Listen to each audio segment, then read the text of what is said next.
शुभकामना करुछि। सम्मानीय सभापति महोदय, वरेण्य मुख्य अतिथि, वरेण्य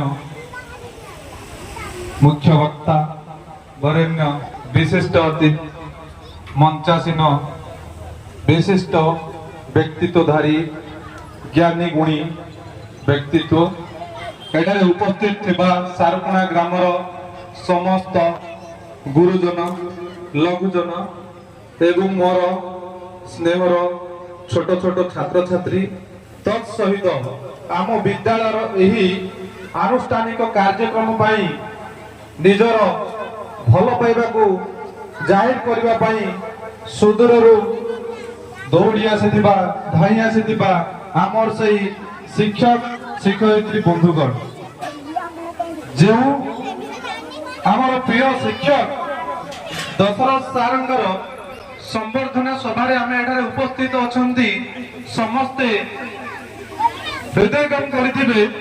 दशरथ सार हेउचंती जड़े निरीह मनीष, ना तांकर अछि छळ, ना अछि छलना, ना अछि इगो, किछि भी तांकर पाखरे नाही।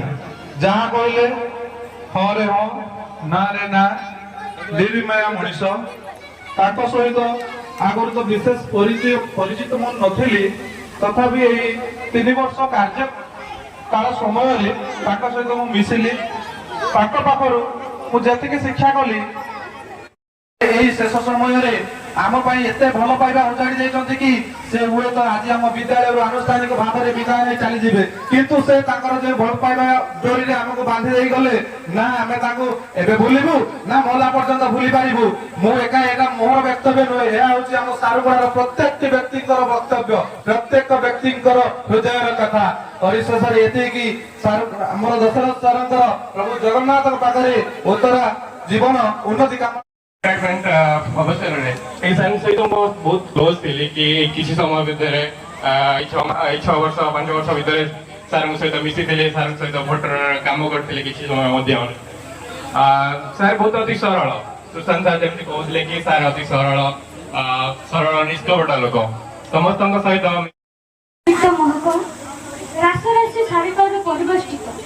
कनकमणि काननिकारे सुशोभित गुरुगंभीर गिरिसज्जित शस्य श्यामला तथा सर्वफल को नहीं गठित मोर प्रिय विद्यालय सारुकोणा प्राथमिक महाविद्यालय। ए विद्यालय मते किछि कहिबार सुযোগ मिलुछि, सेति मो निजको बहुत धन्य मन करूछि। छोट बेले मो विद्यालय बहुत कथा शिखिछि। मो एई विद्यालय मो जीवन बहुत आगु को नहीं छी।